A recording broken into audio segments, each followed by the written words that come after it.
kick off with the BBC just for a change. Donald Trump has announced that he's now going to sue them for $10 billion because of the fake news. The thing I find astonishing about this by the BBC is, one, that they're defending it and proposing to spend presumably millions and millions of pounds of taxpayers' money on barristers and lawyers and solicitors and all the rest of it. But also the fact that they're calling it a kind of a misedit. It wasn't a misedit. It was a deliberate act which was made purposefully by some BBC employee who deliberately wanted to show Donald Trump in a worse light than he should have been shown. Yeah, there's no doubt about that, is there, Mike? I mean, it wasn't a slip of the pen. It was a deliberate editorial decision to try and imply completely inaccurately that Donald Trump had directly sought to incite violence on January the 6th. And he did nothing of the sort. There was an enormous gap between the key first sentence and the key second sentence. So, yeah, it was unbelievably manipulative.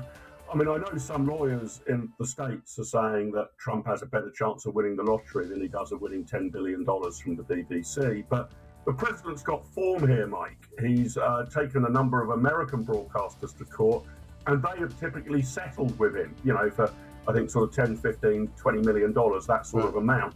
And the key thing that you point out there, the defenders of the BBC, if there are really any of them left, Mike, are sort of saying, well, don't give Trump a penny. But you're quite right to point out that the legal fees the BBC will face will be huge. And my understanding is those are not typically reclaimable in a Florida court. So even if the BBC went to court and won, they could burn through, millions upon millions of US dollars.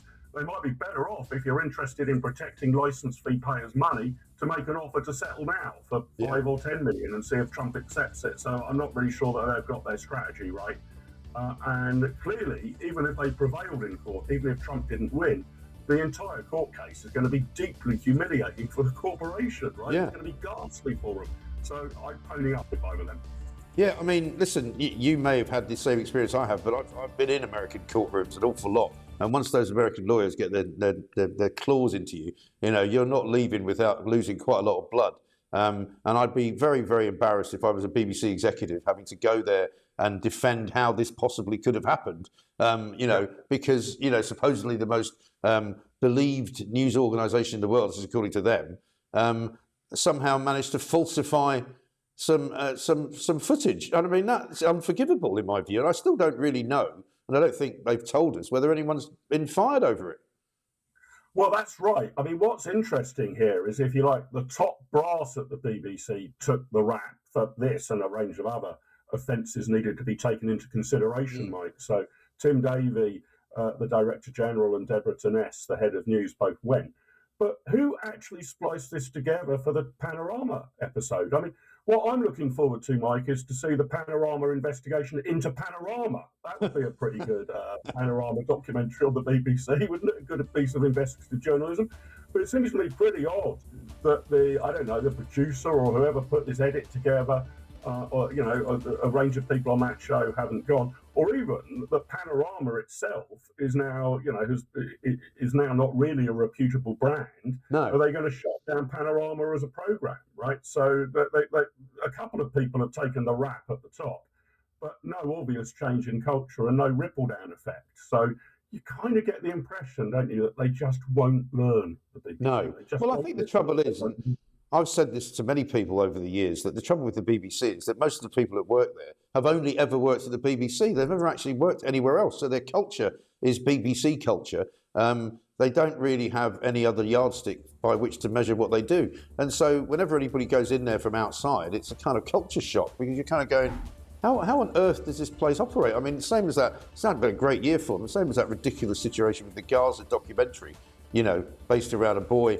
who turns out to be the son of a Hamas government official, right? Albeit that he was I think he was the health minister or something like that. But, surely to God, I mean, having been in journalism as long as I have, the first question you would ask somebody making a documentary like that would be, have you made sure that this kid isn't connected to Hamas in any way? Wouldn't that be the first question? Yeah, this is exactly right, isn't it, Mike? And I think the problem culturally at the BBC is they're all of the same mindset, as you rightly say. A good number of them have spent their entire careers at the BBC, but they basically nearly all have this kind of cosmopolitan, liberal, lefty, elitist view of the world. and they think they're incredibly virtuous. So when anything ever goes wrong, the Gaza documentary, the Trump Panorama episode, it's always put down to a mistake. It's Yes. not bias, it's a mistake. Well, the intriguing thing here is all of the mistakes seem to be in the same direction, don't they, Mike? I can't seem to remember too many documentaries slammed for being too pro-Trump or too pro-Israel. Right? All of the coverage, all of the mistakes, miraculously enough, seem to be in the pro-Palestine, anti-Trump sort of anti-centre-right direction. So they're not mistakes. It's clearly a feature, not a bug of the BBC system. And I think you're right. They bang on and on about diversity as if the most important thing is, having the right range of people in front of camera, the right mix of ethnic minorities and men and women, etc. But there's virtually no diversity of thought. There's no diversity of opinion at the BBC. And that's really, in journalism, the key diversity you want around the table. It doesn't so much matter whether it's men or women or black people or white people. You want a range of different views. And I'm afraid the BBC's now just got a kind of leftist monoculture, basically. Yeah, well, it does. And most of the people there have been to some kind of private school or, not your basic, bog standard comprehensive. There's not many of them around. And we used to say all the time that the one shortage they've got in the BBC is working class kids. There's nobody working class that goes in there and ends up getting a job because they're just not interested in them. But I mean, is 2026 going to be the year that we see a change of some kind to the actual development of the BBC and the delivery perhaps of what they do? Because we're seeing stories this week about the possibility of a sort of adverts channel that might run a Netflix style subscription service, putting some of their more famous shows like Line of Duty rather. You and I both got involved slightly with Stella Creasy the other night, who's a curious cove, I think we should probably say at the beginning. I noticed that she'd put a tweet out, which we'll play actually now. So she puts this little video out, basically asking people to contribute to a crowdfund. And I thought, that's a bit strange. And so I thought I'll just check out what she does in terms of her expense claims in Parliament. And I looked up a very useful website called They Work For You, which basically shows all the expenses that MPs claim on a regular basis and an annual basis. And it turns out that she employs something like 6 people and charges the taxpayer something like £250,000 a year to employ those people. Now, she's perfectly entitled to do it. There's nothing wrong with that. But I just said to her, why is it do you need to now try and get additional money from ordinary people who are hardworking and hard up to do even more campaigning? I just didn't get it. And she sort of went off on one, didn't she? And then you joined in, and it kind of got even more bizarre. Yeah, and then she started having a go at me as well. I find it quite bizarre, this, actually. I don't think there are many members of Parliament that do it. I certainly didn't do it when I was an MP. Right. Crowdfunding, it's like a side hustle that she's got, isn't it? Yeah. And because you receive, as you point out, you receive £250,000 a year to campaign. Then you've got all the media opportunities that you want at your fingertips, and you've got the status of being an MP, and that does affect campaigns. You can have a really big impact. So she's got all this at her fingertips, and yet she's asking people for more. It almost looks dubious, I have to say. I find it very bizarre, and it's unaccountable, isn't it? Because the money, the £250,000, is scrutinised by the Independent Parliamentary Standards Authority, IPSA. But I presume the crowdfunding money isn't scrutinised by anybody except herself. Yeah, well, exactly right. And it's not clear really what she would do with it. I mean, I don't know. Again, because it's outside of the parliamentary kind of estate, if you like. I mean, when you're an MP, you're allowed to hire as many people, presumably, as you want to work in your office. And you're allowed to have a couple as your constituency office representatives. You're allowed to have a couple in Westminster, presumably. I mean, they've now stopped MPs from employing members of their family. But basically, it's a pretty good and well-funded operation, isn't it? Yeah, no, absolutely. You've got enough staff to run a good constituency office, deal with people's concerns and sort out their problems, which we did very well with in Rochdale. And then you've got a couple of researchers to help with speeches and policy issues down in Parliament. So that £250,000 budget works exceptionally well. Why she needs to top it up with crowdfunding, I find it bizarre. I'd be surprised. I don't know why people would want to give her money, and she campaigns on some dubious stuff, trans rights and stuff like this. Yeah. So I would be very cautious about giving her money, to be quite honest. Yeah, well, so would I, because I think you're certainly not going to get much of a return for it, I don't think, anyway. And it's been a heck of a year if you're in the private sector. I mean, only yesterday, the figures came out. UK unemployment rates hit a 5.1% high since January 2021. Private sector wages have fallen to a 5-year low. Public sector wages have never been growing faster. What are you making of the state of our economy right now? Well, it's certainly alarming that unemployment's up. Unemployment's gone up, unfortunately, pretty much every month since Labour took office in July 2024. In July 2024, the headline rate of unemployment was 4.2%. Get it right. It was revised.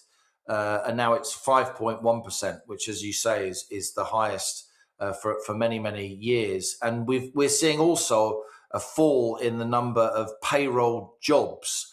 And again, that's been very marked since the autumn of 2024, when Rachel Reeves had her first budget, introduced that £25 billion tax on jobs, hiking employer national insurance contributions, lowering that threshold, really making it more difficult for employers to take on particularly lower income workers, because the national insurance threshold was brought down, particularly youngsters trying to get a foot on the ladder, part-time workers and so on. And it's showing in the growth numbers, Mike, with the best will in the world. Consider when we were lads and Tony Blair and the gang came in 1997, firstly, the national debt was 35% of GDP, but growth for the first 4 or 5 years of New Labour was like 2.5 to 3.5, 1 year above 4%. I mean, we can only dream of growth like that now. When there's more growth, there's more money knocking around, there's more tax revenues, benefit bill naturally stabilizes because there's fewer people who need support because the economy is going gangbusters. This time Labour have come in, the national debt, the Tories left them, a pretty rough inheritance, was already above 90% of GDP. But I'm afraid, again, with the best will of the world, I want the government of this country to succeed. I'm afraid that the diagnostics have gone in the wrong direction. Since Labour took office, they're a very statist party. They're much, much more left-wing than Tony Blair and his friends were back in the late 90s. Unemployment's gone up. Growth has been basically flatlining or negative for the last 4 months. And that makes the fiscal position worse. And because, we do have such high national debt, because our interest payments are so high, something that you and I have talked about a lot, spending twice as much on debt interest as we do on defence, more than we spend on debt interest than we do on schools. I mean, that is immoral. Just the interest on servicing the debt. There is this sort of sense of doom overlaying the economy, the kind of spectre of a possible fiscal collapse, not just in the macroeconomy, the government's finances, but also at household level. And you're seeing it at the tills, Mike. This is not a Merry Christmas on the high street, and the high street desperately needs a boost. And we are not seeing those Christmas tills ringing the way they were. A lot of families are cutting back, and we're in danger of getting this doom loop intensifying, where the government keeps jacking up taxes to plug a hole in the budget that's caused by too much welfare spending, and the economy keeps spiraling downwards. It's not a very cheery, Christmassy message, Mike, but I'd rather be accused of being miserable than be wrong. Yeah. Today, I want you to have a look at a piece of footage of Keir Starmer, who appeared as the Prime Minister in front of a select committee in Parliament, where they were discussing the new tax on farmers, the agricultural tax, the levy, the way that farmers are reacting to it, the way that so many farmers, in fact, are putting themselves in mortal danger, no less, because many of them are considering actually killing themselves in order to avoid losing the family farm, because if they manage to die before a certain date, the farm will pass to their family without any tax whatsoever. This is Keir Starmer showing what I think are his true colours as a human being. Have a look. Bigger capital gains tax. If you do nothing, though, and you die before April next year, then the estate passes tax-free. Do we agree, Prime Minister, that nobody should be left feeling as Cat Smith has just described, that they would be better off dying between now and next April? No, of course. But governments have to bring about sensible reform and take sensible measures reform, absolutely. But things like anti-forestalling clause, they are not unique to this situation. But on a human level, the answer to your question is, of course, not. But last year, you told me that this was a policy that was just aimed at revenue raising, that it wasn't targeted at anybody in particular. We've now seen the anti-forestalling clause, and we know from Treasury's own figures that 75% of the £500 million that is expected to be raised from this will come from farmers who die over the age of 75.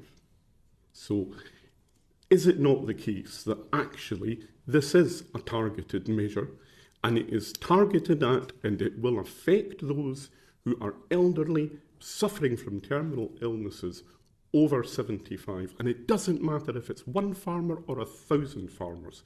Surely you cannot be comfortable with that. Let me just address the point that it's not targeted. It's not targeted at individuals. Well, it was what you said last year.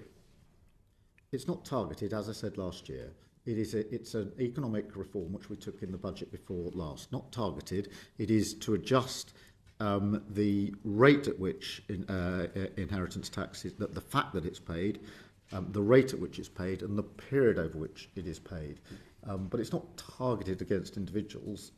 I'm not arguing with you that there are therefore going to be individuals affected, as there are with any change in any tax regime. But there's a difference between changing the tax regime and targeting a group of individuals. This is about changing the tax regime. The anti-forestalling clause that we've spoken about traps farmers into the new rules. It doesn't allow them the same opportunities that other taxpayers will have to use tax planning to manage their affairs in a sensible way that will allow the succession of family farms in this country. That doesn't make it targeted. It is a necessary consequence of the decisions that we've taken. But I can assure you, as you would expect, the President of the NFU has raised this issue with me on more than one occasion. Not just the President of the NFU. Well, I appreciate that. You've heard it from Cat Smith, you've heard it from my Select Committee, you've heard it from the Welsh Affairs Select Committee, you've heard it from the Northern Ireland Affairs Committee. These are all select committees, incidentally, that have majorities from the Labour Party, and they have all produced unanimous reports calling for this to be paused and rethought. You don't have to listen to me. You don't even have to listen to the farmers out there. You don't have to listen to the President of the NFU. But why do you not listen to your own party colleagues? I do listen to party colleagues all the time. And then do what you're going to do anyway.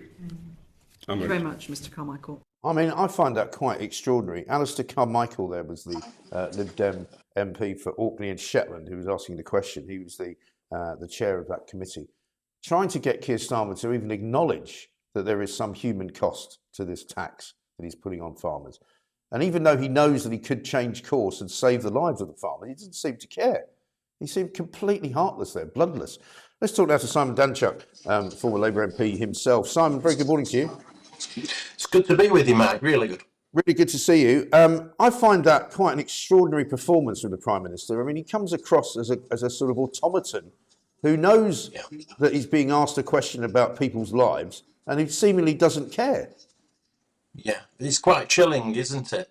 This is a Prime Minister. He calls it an economic reform as though it doesn't have a personal impact on individuals. Well, it quite clearly does. This is farmers, elderly farmers, who are many are going to commit suicide before April when the inheritance tax changes come in force, and that's put to him, and he doesn't seem to care. That's the reality of it. Suicide rates amongst farming is high anyway, but this suggests it's going to peak even more in the next few months, and it's down to Starmer's policies. And just to remind your listeners and viewers, Mike, this is to raise money so that more can be pushed into paying benefits to people who are not in work. I mean, that's what it's being done for. We're harming farmers so that more people on benefits can receive more cash. But let's talk a bit about the flu epidemic and the flu crisis, as you would call it. You know, we keep getting told that, you know, more and more hospitals are admitting more and more people, but they keep telling people that they should go to hospital if they've got flu. I mean, that's the problem, isn't it? So people are going to hospital because they're being told this is a very dangerous and virulent form of flu. The actual figures, the actual numbers, when you think of the number of hospitals that we've got, don't suggest there's a crisis to me at all, does it? No, so what's happened this year, and if you track the flu virus, so we have some health monitoring across the country, it's kind of started a little bit earlier than what we've seen in previous years. So we hear some comparisons then comparing how many people are in hospital with the flu this week, say, compared to the same week a year earlier, because it's coming a little bit earlier, but there's no evidence to suggest, you know, it's going to be for a very, very long time. People are saying, you know, the numbers in hospital are significantly higher than this time last year. But then when you track those numbers, Mike, they're not nowhere near the peak that we've seen in recent years. And we go back, you can go back 10, 20, 30 years. You know, flu was huge issues with flu back in the day when I was young as well. So the actual numbers that we're seeing, this isn't a massive spike that we're seeing at the moment, but it's being so. It reminds me of 2020, Mike, again, when we were talking with the COVID virus, where you start seeing the number of patients in hospital kind of with COVID starts going up, and it's all over the media. It's all doom and gloom. Right. You're right. If you know well, you go to hospital. So it's not surprising that people are in hospital ill, because what are they? You know, hospitals are there for ill patients. Well, this is the thing, and I was asking this question last week. You know, how is it possible that if you've got a building that looks after sick people, it suddenly becomes under stress because you put more sick people in it, and the sick people who are already there can't have their operations because there's some more sick people coming in the door? This makes no sense at all. But of course, as you might expect, Jamie, a bit like 2020, certain aspects of the media and certain places inside Parliament have got all these bozos talking about putting masks on and taking precautions and, you know, not going out and, you know, social distancing and all that sort of cobblers, right? And Kate Garraway on Good Morning Britain just last week actually said, should we not be getting kids to put masks on in schools? Check this out. We've been talking about it this morning, flu and the spike in the number of cases. I'm sure maybe you've had it yourself, or you certainly, I'm sure, know someone that's either got it or recovering from it. Schools have a role to play in this because there's a question about how they manage that infection and how they keep that key area between 5 and 14 safe that sort of misses out on the protection of vaccination sometimes. Are you considering face masks in school? How are you approaching this as we head into the peak moment? I mean, I can scarcely believe my ears when I heard that. No, Mike, so I've done a piece on my kind of Substack, statsjamie.co.uk on this morning, because, you know, we've got to call this out, because if you remember what was going on in 2020 and 2021, Mike, you'd have those daily press conferences. And how many times did you see like Laura Kuenssberg and Robert Peston? You know, they'd stand there and the government would make some big announcements and they would always be calling, don't you think we need some more lockdown? Don't you think we should go in a bit harder?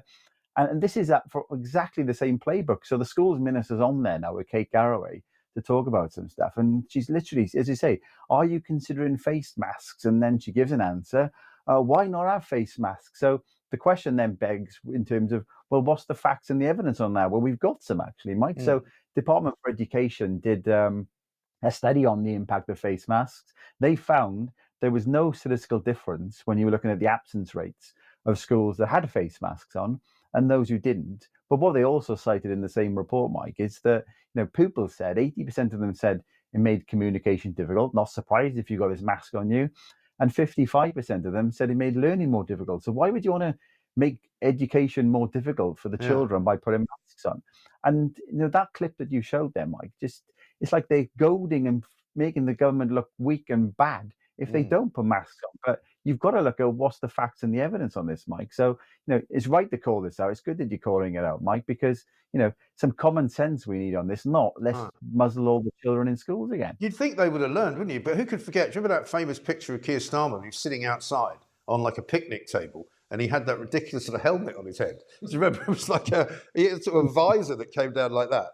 And then some people were wearing visors with a mask on as well. But we'll show you that picture as well, because, I mean, that sort of summed everything up. He's sitting outside, right, in the open air, talking to some people who were sitting, 3 feet away from him, and he's got this ridiculous visor on, like some kind of, knight in not so shining armour.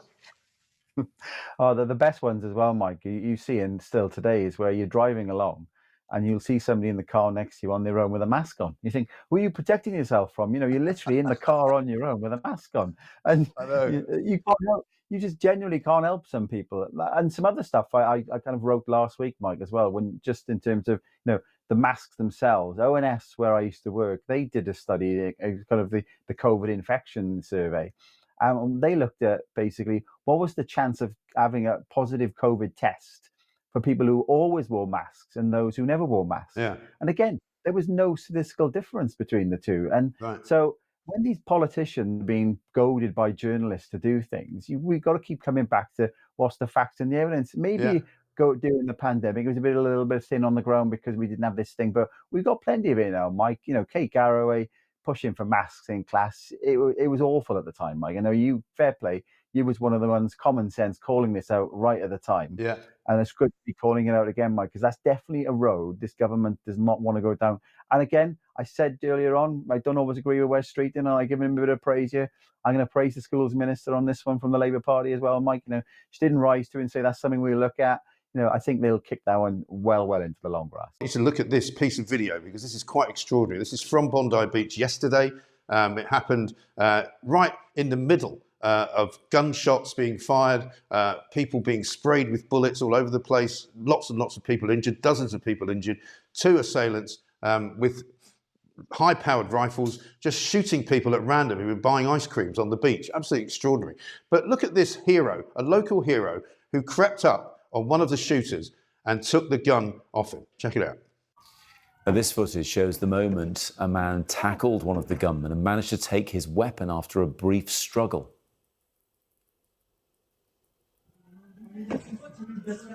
Oui, j'ai vu. Ouais. It's a terrible thing, isn't it, when you think about what happened over the weekend on Sunday. Bondi Beach, it was a perfect day in Sydney. People had gone out to start their Hanukkah celebration, specifically the Jewish population of Sydney, the Jewish community, which is very well known in Bondi Beach. I mean, everybody's heard of Bondi Beach. It's literally like, as somebody described it, the Eiffel Tower, the Houses of Parliament, and the sort of the Berlin Brandenburg Gate all wrapped into one. I mean, it's such a famous place. It's like Copacabana. People go there. It was beautiful. Crowds were swarming all over the beach. Hundreds of people were there by early afternoon. They were lingering there into the early evening. About 1,000 members of Sydney's large Jewish community were assembling for Hanukkah by the sea. So it was an event which had been announced. And so obviously the scumbags who decided to shoot ordinary innocent people and kill them, including one rabbi from this country, from London, an Israeli citizen who was there obviously visiting as well. And they just unleashed this horror on people, shot. So many people were covered in blood. So many people were seen just lying dead and motionless on the sand, the white sand of Bondi Beach. And you just think, how much more of this are we supposed to put up with? How much more of this can we take in the West? And when is any government going to do something about it? Because it ain't stopping anytime soon.